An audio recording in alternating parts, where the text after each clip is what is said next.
At the end of this video, we'll take a look at MadRamp's innovative pivoting ramp system, the safer, easier way to transport your ATVs and snowmobiles. Stick around. Before we begin, I'd like to give a quick shout out to our friends at the historic Lancaster Motel in Lancaster, New Hampshire. The Lancaster Motel has been serving snowmobilers since the 60s, and they are the perfect eastern trail riding destination for snowmobilers young and old. The Lancaster Motel is right on Corridor Trail 5 in Lancaster, New Hampshire, with plenty of parking for vehicles, sleds, and trailers. Plus, the Lancaster Motel is within walking distance of Crane's Snowmobile Museum, plus restaurants, shopping, entertainment, and more. Click the link in the description to learn more about the Lancaster Motel. Good evening and welcome to the podcast. I'm really glad you're here tonight. Nice to be back after a wonderful holiday season. Hope everyone had a wonderful holiday season. We sure did. We've got a really nice lineup for you tonight of vintage snowmobile entertainment. And we're going to be getting to that in just a moment. Before we do, though, I want to make sure that everything is working properly. So if you can see my face and hear my voice, I'm going to ask you to make a comment and let me know where you're viewing this from. Also, let me know whether you're a first-time viewer or a regular viewer. And to our first-time viewers here tonight, I thank you very much for giving this a chance, taking a look and see what we're up to. And I hope that you'll decide to come back here every week. We do this podcast every Thursday night. And if you are a regular viewer, I thank you so much for coming in every Thursday night to spend some time with us. It really means a lot, and it helps to grow this program. If you do enjoy this, I ask you, if you possibly can, to share this either on your profile or on a friend's profile who might enjoy this, or also share it as a private message to help get the word out about this podcast. Anything you can do along that line would help enormously to get some momentum for this podcast. So let's get started. We've got... This is what we've got tonight. We're going to have Remi Massicotte on here. Let's bring him on right now. I'm getting him. Here we go. How are you doing tonight, Remi? Can you hear me okay? Hi, people. Hi, Mike. Hi, nice to see you. I appreciate your coming on tonight. Now, Remi is from Quebec. Thanks. And Remi has a website. I'm going to show you his website. It's a website called Bring Back the Ski-Doo Elan. And I think that's a great idea. What can you tell us about that, Remi? Do you want to tell us about your project? Yeah, it started this summer when I was building my four-stroke Elan. And I asked me why did Bombardier didn't make it again. And I think it's a good idea because to the snowmobile are very powerful and not very adapt for young people. And the Elan is 50 years old, and and people want them. So I think it's a good idea to bring them back. Yeah, for sure. I totally agree. I think it would be nice to have a snowmobile with a low price point and something that's just as light and easy and agile to use as the Elan was. Those little Elans would go everywhere, anywhere that these big, powerful sleds would go. And I think these powerful sleds are great. The modern powder sleds are great. But I do believe that there's a place for something like the Elan, something really lightweight and inexpensive. Seems like that would be a hit with the ice fishermen as well. Now, while we're talking about this, Remi, I'm going to pose a question to the audience to get some feedback. So to the audience that's watching this, tell me what you think. Would you like to see Ski-Doo bring back the old 1995-1996, which is the last year of production? Would you like to see them just retool that model year and bring that back? Or would you like to see Ski-Doo reinvent the Elan and do a completely modern interpretation of the Elan? So I'm going to ask you guys to post your comments and see what you guys are thinking about that, and see if we can get some consensus as to which way people are leaning with that. And before we do, Remi, I'm going to ask you to hold on a second. I want to see what we've had come in for comments of people watching here. We've got John Spranger from Flame, Wisconsin. We've got Andre DePati. I'm sorry, I'm having trouble reading the screen here. Harry Batdorf from International Falls, Minnesota. Perry Kemments from Pembina, North Dakota. Jim Layton, a good friend of ours. How you doing, Jim? He's wishing us Happy New Year's from the state of Maine. We've got Sam Field on. He said, "Good evening. It looks good and sounds good." Oh, I can put these right on the screen here, which is nice while I'm doing this. We've got Bill Cook from upstate New York. We have Scott Verdon from Michigan. Richard Murphy, first-time viewer from Drake, Massachusetts. Welcome, Richard. I hope you enjoy this, and I hope you decide to come back and join us every week. We have a great time doing this.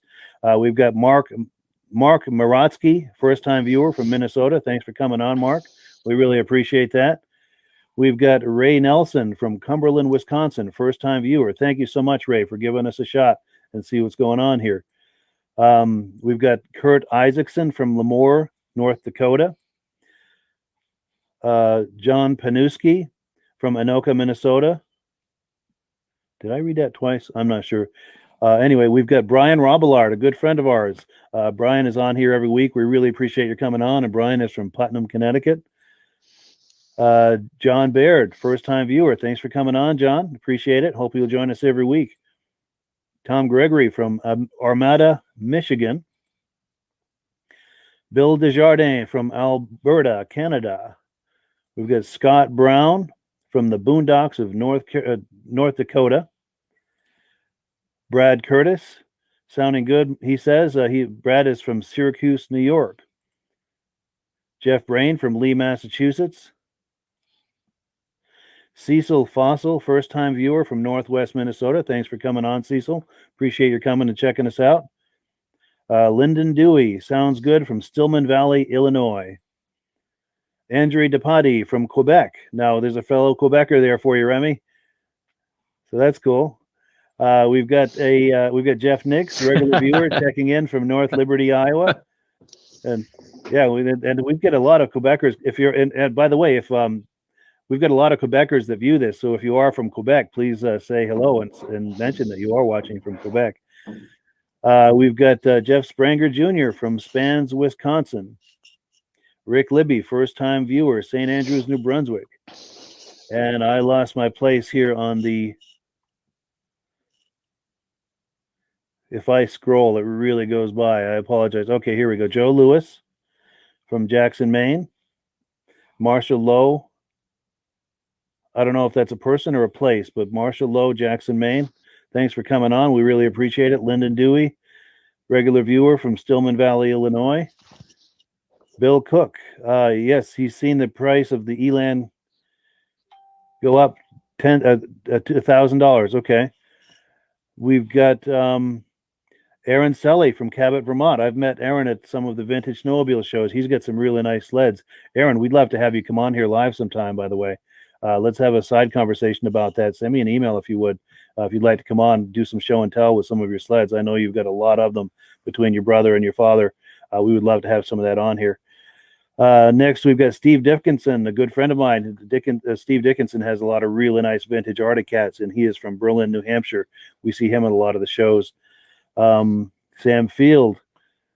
Yes, okay. Sam Field likes the idea of the revamping the Elan with a 4-stroke. And in a few minutes, Remi is going to show us his four-stroke project. I'm sorry, I can't talk tonight. Yes. Remi has done a 4-stroke conversion of a 1971 Elan, which is really nice. And once we've gone through all these comments here, we're just about done, and we're going to have Remi show us that. But I wanted to just say hi to everybody who's saying hi to us. We've got Paul Bilodeau from Gonick, New Hampshire. Thank you for coming on, Paul. I think you've been on here before. I recognize your name there. George Zanbelt from Windsor, Ontario, Canada. We've got Paul Knobloch. Where is all the snow? Yes, if you're in the Northeast, not much snow. How you doing with snow up there, Remi? Do you guys have much snow up in Quebec? No, not at this time. Yeah, same here. We've got about 6 inches of that. It's pathetic. Yeah, it's the same thing. I'm maybe an hour or more south of you. I'm just over the border in Vermont. But just a few more comments to go over through here. Peter Chappell from Cuyahoga, New York. We have Brian Abrams, Lake George, New York. Paul Knobloch, Wausau, Wisconsin. Francis Benson. Okay, now we're starting to get into some comments about the Elan. Francis says he loves the idea for the Elan, and I bet he's looking forward to having you fire that up and take a look at that project you've got. Let's see. Alden Banks from New Brunswick, Canada. Diane Baker from New York in the Catskill Mountains. Thanks for coming on, Diane. We appreciate it. George Harrisumchuk. I'm sorry if I'm butchering your name, but George is from Kenora, Ontario, Canada, and he thinks a liquid-cooled Elan would be great with more suspension travel. That's a great idea, George. What do you think about that, Remi? You like that idea? Go ahead. I want to keep. Yeah, it's a good idea, but maybe with the 4-stroke, I don't think you need a liquid cooled engine, because this is a little sled that don't have a lot of performance, so heat is not a big problem with this kind of sled, I think. But it's because at the end, it's the weight of the sled count too. Oh yes, that's what accounts for the agility of the Elan, is how light it was. Yeah, absolutely. Just a few more here. We've got Jamie Duffy coming on. We've got Rick Petrucco from Cortland, New York. We have Rob Ramesh from Ontario, first-time viewer. Thanks for coming on, Rob. Patrick Goodrow, a good friend of ours from Haverhill, Mass. Pat is on here every week, and we'd like to have Pat on to show us some of his ski-doos and talk about his racing history. We're going to have him on very soon, possibly even next week if I can talk him into it. Paul Bilodeau. Okay, here's some comments that Paul had about the Elan. He says they had a lot of cool slides back in the 60s and 70s. They should bring them back at an affordable price. I totally agree. Richard Murphy wants to know where this show is based out of. I'm in the thriving metropolis of Derby Line, Vermont, right on the Canadian border, right on the Quebec border. If I throw a rock off the edge of my property, it'll land in Quebec. In fact, that's how close I am to Quebec. And I don't know if Remi would see that in Quebec. He's probably 100 miles north of me, but yeah, it's right on the border of Quebec. Rick Libby thinks a fuel-injected 4-stroke Elan would be sweet with all the suspension upgrades. Yeah, suspension travel, I would think. A little more suspension travel than the old Elans. What do you think on that, Remi? Yeah, it's a good idea, because the buggy system is a old system. It was a good system, but a bit too old, and we need more comfort on these little sled, and the front suspension have to be modified too. Yes, maybe some ski spreaders, and yeah, for sure. Yeah, and A-arms and sure. And we got Bill Cook on here. Okay, Bill Cook is asking, isn't that what they're trying to do for the kids with the 120s? And yeah, I think in some ways. What do you think, Remi? What's the question? He's thinking, as far as the Elan project that we're talking about, isn't that what they're trying to do for the kids with the 120 sleds? With the 120cc junior sleds that they've got.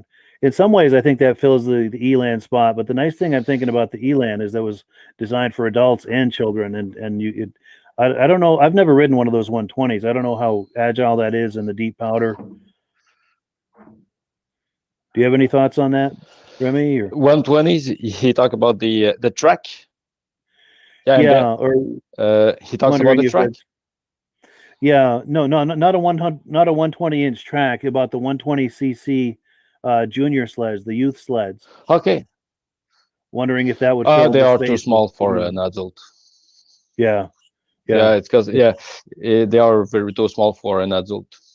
Yeah, they're great for the kids though, but yeah, too small for an adult.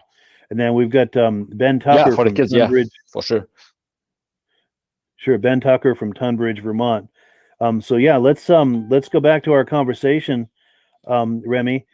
I wonder if you'd take us on a little tour of your Elan project that you have there. I think you're sitting on it, correct? Yeah, for sure. Just switch the cam. Sure. Okay.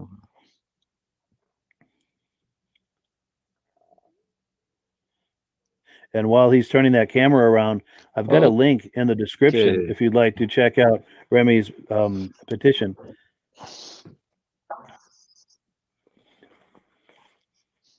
Yeah. So here's the engine. So I've just removed the 247 Rotax engine and put 13 horsepower. It's a Honda copy. So I've put a Comet clutch on it. Yeah.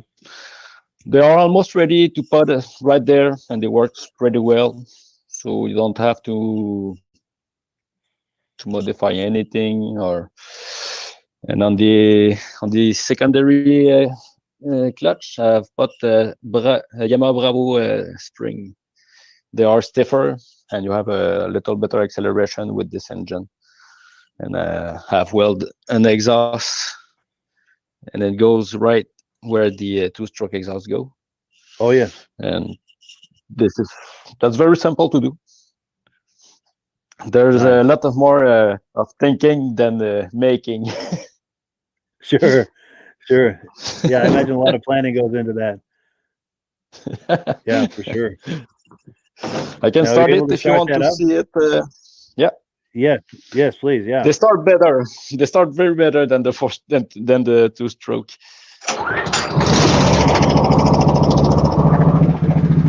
That's very smooth. Yeah, that's very smooth. Nice. Yeah, that's very smooth.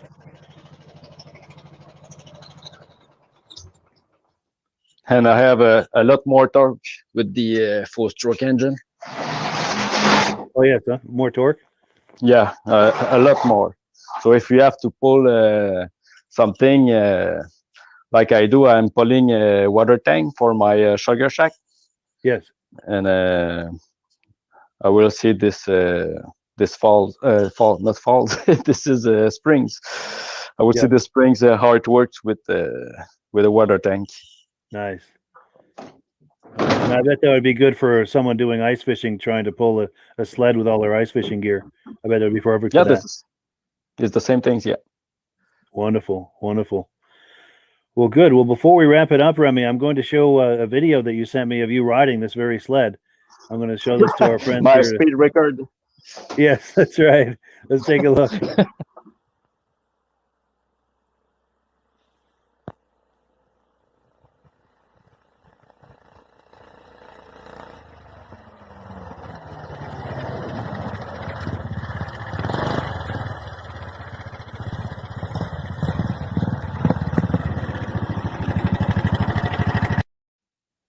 Yeah, there you have it. Well, cool. That was Remi on his four-stroke Elan project. And if you like the idea of Ski-Doo bringing back the Elan, sign Remi's petition. There's a link in the description where you can sign the petition, and he'll pass that on to the Ski-Doo people and see if we can't get something like that happening. That would be really nice. Any final thoughts, Remi, before we go? I will say thanks to all people who's watching the podcast, and thanks for sharing and signing the petition. I think together we can bring back the Elan, but we need a lot of people who sign this, and I will make a call to the CEO of Bombardier to try to change his mind. Yeah, that would be amazing. That would be amazing. I'd love to see that. And if they ever come back with it, we'll cover it on this podcast. Oh, for sure. Definitely. Good. Yeah, we'll have you on and we'll cover it. We'll introduce it together. Wonderful. Well, good deal. I appreciate you coming on, Remi. Thanks, Mike, and have a good evening. All right, you as well. All righty. Well, yeah, that was great having Remi on. Now, the next item on our program here, we had David from OMC Warehouse scheduled to come on, but unfortunately, he's traveling and he's running late. So, unfortunately, it's not an option for him to come on and join us tonight. But we're going to try to do something live with David tomorrow night. So, if you're around at 9 p.m., please check us out. We're going to try to do a tour of one of his other warehouses. If you watched us a couple of weeks ago when we did a tour of one of his warehouses, that was a lot of fun. And he's got another warehouse filled with OMC sleds, even more sleds than the last one. So that'll be a lot of fun. So do check us out for that. Let's move on now to item number 3. This is going to be Spenser Rynne's 1971 Arctic Cat Puma 440. Let me get that queued up here. Right here. Let's take a look.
So that is some footage that was sent to me by Spenser Rynne a few years ago. That's his 1971 Puma 440.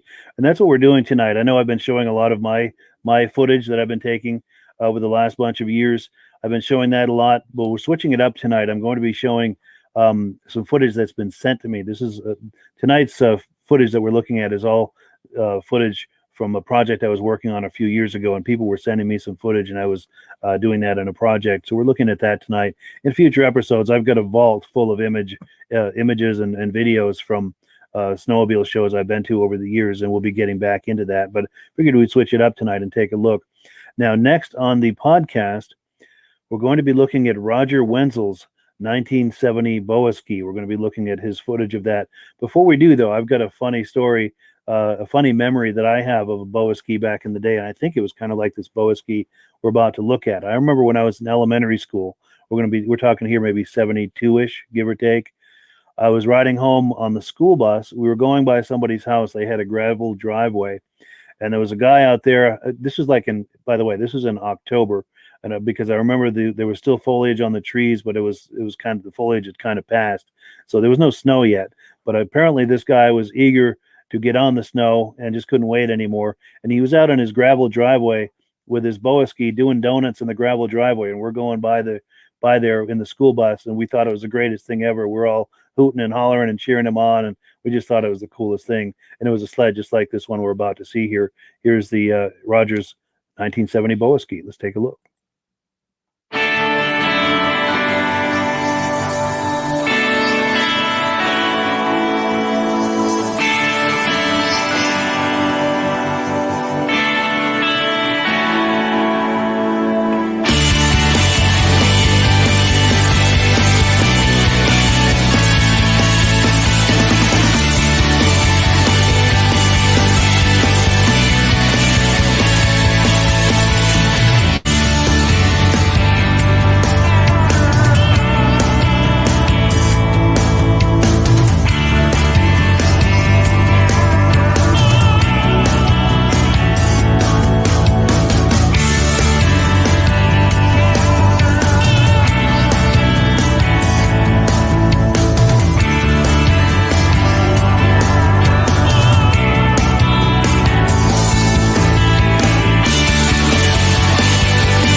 Yes, that was Roger Wenzel's 1970 Boa Ski. Really cool video there. We want to switch gears. Let's take a look here at the menu, see where we are in the program. We're at item number 5. We're going to see Ron Hall inducted into the Eastern Snowmobile Racing Hall of Fame. This was back in 2019. Can you believe that was almost 2 years ago? I'm sorry, I'm stuck on my interface here. Here we go. So yeah, let's take a look at that. And after his induction, I was able to catch him for an interview, and we're going to play that right after it. So let's take a look at Ron Hall's induction into the Eastern Snowmobile Racing Hall of Fame in 2019. Ronald Hall, inducted into the Eastern Snowmobile Racing Hall of Fame 2019. He began racing in 1970 on local upstate New York tracks. Ron was offered a factory production Thunderjet 440 in 1972. Had highest points for any Thunderjet in Mod 3 in USSA East. Began racing Rupp and later Cat for the legendary Team of Bold in 1973. Ron is still the only driver to win the Adirondack Cup twice. He won a Kilkenny Cup in Mod 1 at the 1975 Lancaster Grand Prix and took first place in Mod 3 at the 1975 World Series. He still holds the record for most USSA points ever in one season. Ron Hall still holds the record 15 straight feature wins in Mod 1. He wore gold bibs number 1, 3, 4, 8, and 22 during his racing career. In 1977, while racing in 5 different classes, Ron took 22 first place, 12 second, 7 third place, and 7 fourth place finishes. Ironically, in only his first year of racing in stock, Ron broke a spindle crashing into the wall at Eganville, Ontario, Canada on February 5th, 1977, ending his amazing career and left the sport with over 150 first, second, and third place trophies in just 7 years of racing. Ladies and gentlemen, Mr. Ron Hall.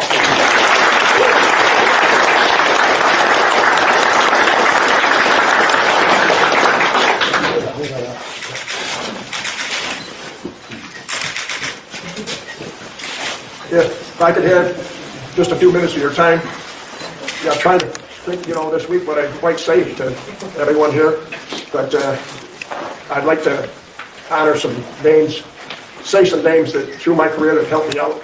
Just voice their name in this Hall of Fame here. Bear with me. My early years, I started out, never sat on a snowmobile until I was 27 years old. I started with my boss. The Courier Corporation was a part of a dealership in Syracuse, and Phil Richardson and his brother-in-law had a dealership in Syracuse there. They sold, the heyday of snowmobiles, they sold 1,500 new units a year back then. And you go to, when you went to Boondale and stuff, you would have 5,000 or better spectators. You'd have 880 entries. It was, everybody here knows it was big back then, And then I got a ride with this Snowjet there the next year, and Ronnie Cornell and Vern Conway, Aero Marina, and Night Awake. And then from that, the next year, Bill Abel called me up and wanted me to run a Rupp. He had a good deal with Rupp. It took us a while to get it figured out, but it turned out to be a good year with the Rupp. And then that started he was sponsoring it through A&P Auto Parts. That's what he owned. And from there, we went on. That was the beginning of Able Racing, Team Able Racing. And from there, Herb Yancey, Chip Elwood, and I were racing. And all these names that I'm going to mention now are names that helped all three of us. And it's Charlie Hemans and Al Conklin and my wife's uncle was our best man. He died at 42 with cancer. He was down helping me about every night down to my house. And then of course Bill, he worked night and day. He's still racing. He's 81, 82 years old. He's still racing in Star, super modified cars. He's got 2 grandsons that are still racing. They're still doing it today. I don't know how he does it. And another person I want to mention is my head cheerleader, my daughter. And then I got this gal that's been following me around here for 57 years.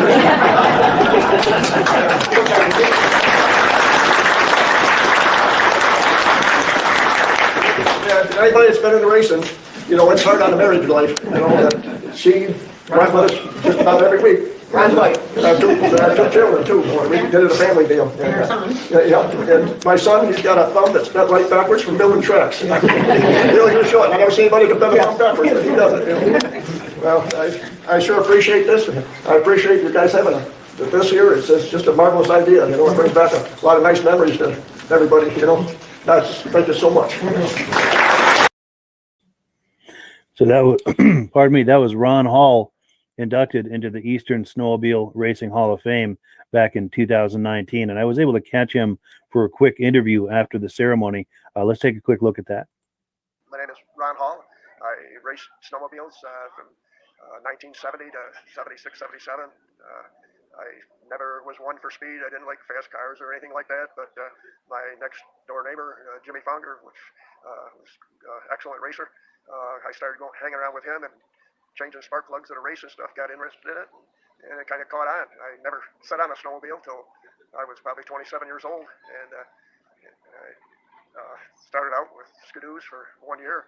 Got offered a ride on a snowjet in '73, I guess it was, and did real good with that. And then Bill Abel from A&P Auto Parts called me up to run a '73 Rupp Magnum, and so I said okay, and it sounded like a good offer. And we raced that, and did real well with it. We ended up winning Malone, the Northeastern Championships at Malone, a half-mile horse track, and we went on to Boonville, and it was a 440, and we entered it in the 650 class at Boonville. They had the famed Adirondack Cup there, and so I raced against all the 650s and ended up winning it. Later on and down the road, Herb Yancey was my teammate on Team Abel, and he got second in that race. And that's next year I ran the Adirondack Cup in '74, and they put it into the 440 class, but we had prepared a 650 to go back after again, and I won the 650 class that year. I had a 650, I won it, but so that was 2 years in a row that I won the 650 class there. But they moved it into they were moving into the class with the most sleds. So I didn't win the 440 that year. So the next year I had 3 supermods. I went back in '75 and won 3 supermod classes, winning the cup again. So I got 2 of the Adirondack Cups at home, and they're over 6 foot tall. They're a big trophy, wow. And my prized possessions. Yeah. But that was one of the highlights of my career. I'd won World Series classes and stuff. But probably one of the biggest highlights was they had a regular snowmobile program at Weedsport, New York. They had the factories were there. They had a special class that you qualified during the year. You had to win a 440 Supermod class to qualify for this. It was a 50-lap class that they put up quite a bit of money into, and they left 10 positions open, and the factories and stuff could come out and qualify. They had the twin track Manas there, and they had the Arctic Cat factory was there, and we raced the whole program all day long. I raced the 250 class, I raced the 440 class, I raced the 440X, and normally, we had some lightened tracks and stuff trying to go fast. So, with all that racing and then plus the 50 laps, my son spent quite a few days building a heavy duty track. It was nothing. There wasn't anything trick track or anything like that. It was heavy, and for a trail riding event, and that's what I raced all day long. And we ended up. They had 25 sleds. They were parked. It was a Le Mans start. They parked them on a 45-degree angle on the infield, and we back up against the grandstands. The grandstands counted down, 9, 8, 7, 6. And some of the guys took off on 4. But anyways, I got over there, and you had to stick your tender switch on, and you could have a mechanic pull it for you. And my wife's uncle, he was starting the sled for me, and we started off, and I think it was 20. They had a lap counter because it was a stock car track on, so you knew how many laps you completed. And I think by the 20th lap, I lapped all the factories by that time. Wow. But I went on to win it, and it was that was one of my highlights that I really enjoyed. Yeah. Yeah. But, that's amazing. Yeah. So that's just people. They don't realize how much fun we had back then. The amount of people that would come to those races. They didn't have the sports programs and stuff on television and the cables and all that kind of stuff. I mean, everybody, snowmobiling really hit with a crash. I mean, people. They had 2 snowmobiles. They might not have a car, but they had 2 snowmobiles. They had their priorities right. Whole families for the weekend. And we would race, and at Boonville they'd have 900 entries. And you come away from there with a win. You knew you were real lucky, and you knew you had real good equipment. Yeah. Yeah, and you had to have both. And there was a ball racing against the same guys. We got to be friends every week. You were down to business and serious on the track, but then afterwards, you're the best of friends. The real community. Yeah. Good. Yeah. Good. Yeah. Well, good. Well, I really appreciate it. Okay. Thank you. Yeah. Yes, so that was Ron Hall, back in 2019, inducted into the Eastern Snowmobile Racing Hall of Fame. Now, this Eastern Snowmobile Racing Hall of Fame is growing very quickly. It's really catching on, and I hope that you will decide to join us this fall, this September, for the 5th annual induction ceremony. Let me put up some detail on that. That induction ceremony is going to be Saturday, September the 11th, 1 p.m. in Lancaster, New Hampshire at Crane's Snowmobile Museum. This is so much fun, guys. You really should consider coming out to join us for this ceremony. Not only is there the ceremony itself, but before and after the ceremony, you can go into the museum, Crane Snowmobile Museum, and look at the sleds. You can mix and mingle with Hall of Fame inductees, past, present, and future, as well as just a whole lot of people that are really into vintage snowmobiles. It's a really good time.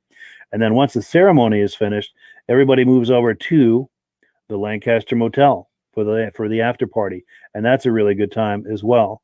And if you're planning to come any distance for the induction ceremony, the best place to stay, of course, is the Lancaster Motel, because if you're there at the Lancaster Motel, it's walking distance from the ceremony at the museum. Then you walk back over for the after party, and once the after party winds down, it's just a few steps away to your room, and you can retire for the evening and just unwind and just relax. So I hope you'll consider joining us this September the 11th, 1 p.m. Eastern Time, Lancaster, New Hampshire, at Crane Snowmobile Museum. It really is a good time, and I hope you'll decide to join us with that. Before we get back into the program here, let's look at some more comments that have come in. We've got Stacy and Art Fozier from Platkill, New York. Joel Kuhn from Elmira, New York. Jim Layton wants to know the top speed of that Elan. I wish I would have asked Remi that question. That is a good question. I know those things aren't speed demons, but just the same, I'd be curious to know what the top end on that thing would be. Mike Mikalargi, I'm sure I'm butchering that, and I apologize. Maybe Mike Mack is what he goes by. Caseville, Michigan, 335 Olympic. Outstanding. Oh, here we go. Remi's answering the question. He's headed at 59 kilometers per hour at 4,200 RPM, and it can do some more, he thinks, with some fine tuning, and he is constantly fine tuning that. So I'm sure he'll be able to get more than that out of it. Cindy Bernier reminds me of late when he signed on with the Easy Go Polaris. You must be thinking about those 120s or those smaller sleds. I'm not sure about that, but Jeff Nix is on. The snow would last longer if he went back to riding the vintage sleds, considering the amount of snow this year. Yeah, it's true. We're not getting much snow. And then, of course, we've got Jim Gaccioni from Lee, Mass. Thank you for coming on, Jim. We really appreciate it. Let's switch gears and get back into the program here. What have we got next? We've got item number 6. And let me remove that comment. There we go. Still getting used to this interface, but we are on item number 6. We're going to look at Peter Spooner's 1972 Rupp Yankee snowmobile. Let's pull that up and take a look.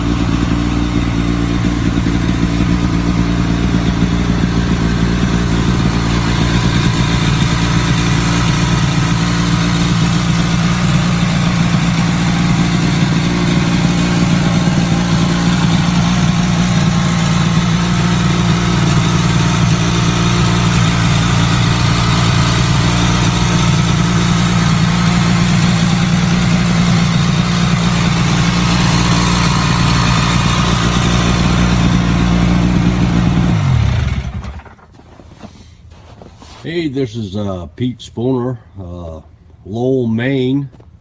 This is a little project of mine, 1972 Rupp Yankee 440, 40 horsepower.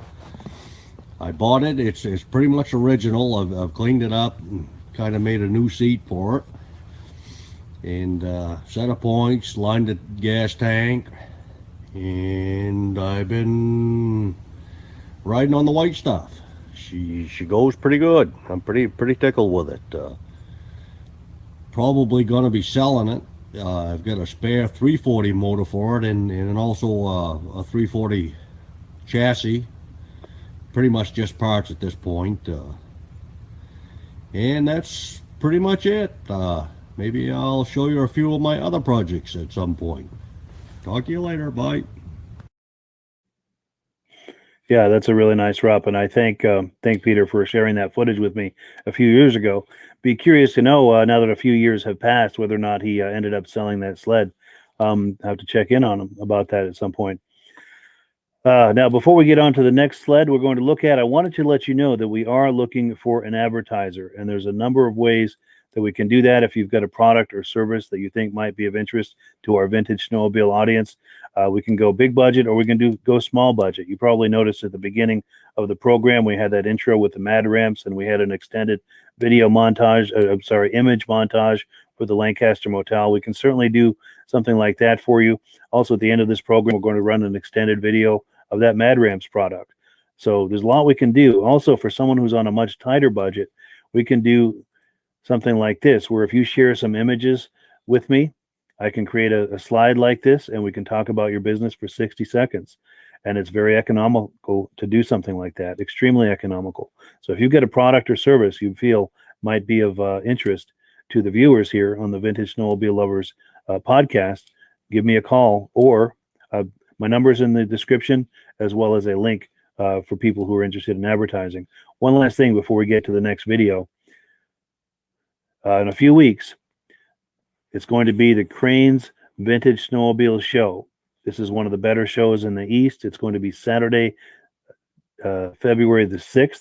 I spoke with Paul Crane a week or two ago, and he confirmed that he's still planning to have it. Of course, there's going to be a lot of hand sanitizer in and outside the building, and we're asking people to wear a mask when they come, but we're still going to go ahead with the show, and it is a lot of fun. 172 Main Street, Lancaster, New Hampshire. Registration is 8 a.m. Judging is at noon. It's also walking distance from the Lancaster Motel. So if you're coming from any distance, book your room now at the Lancaster Motel, because this event usually fills the motel. Book now if you're interested in coming any distance. And like I said, the motel is walking distance from the show. So it's real easy to get there, and you don't have to bring your vehicle over to the show. You just walk over. So the last video we're going to look at tonight is David Dumond's 1973 Polaris TX.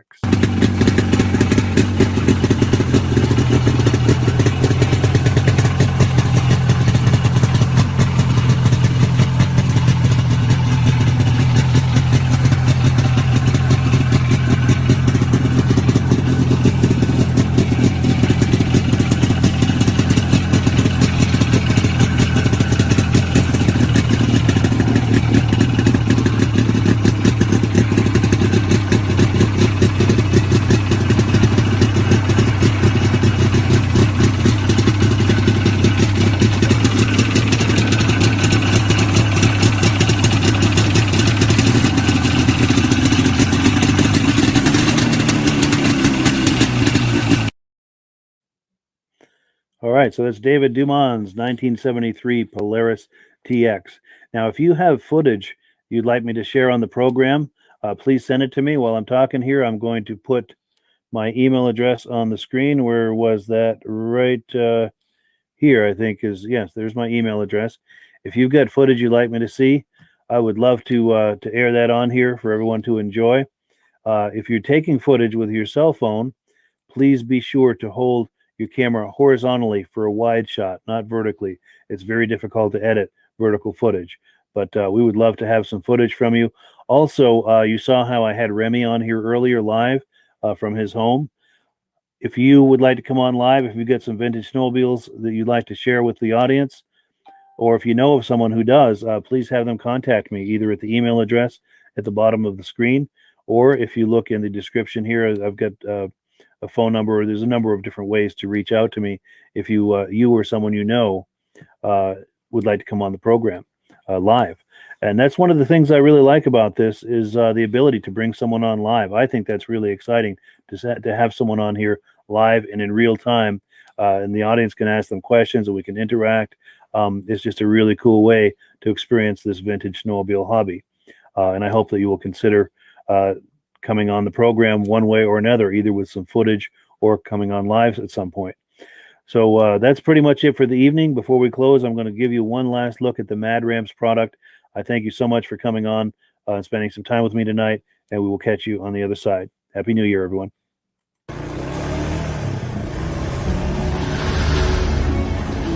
It's the ultimate combination of simplicity and ingenuity. The newest way to load, unload,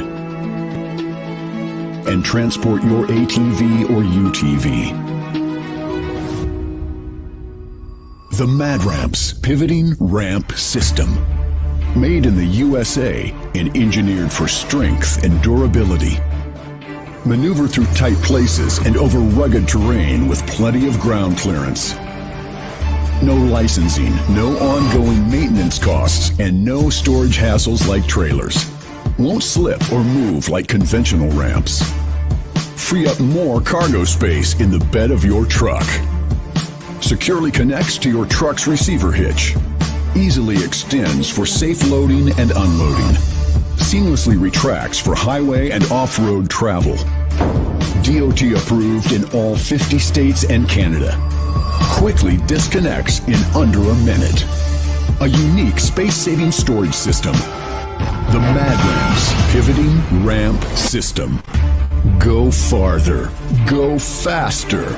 Go safer. When you order using the link in the description, I'll send you 3 free Vintage Snowmobile DVDs.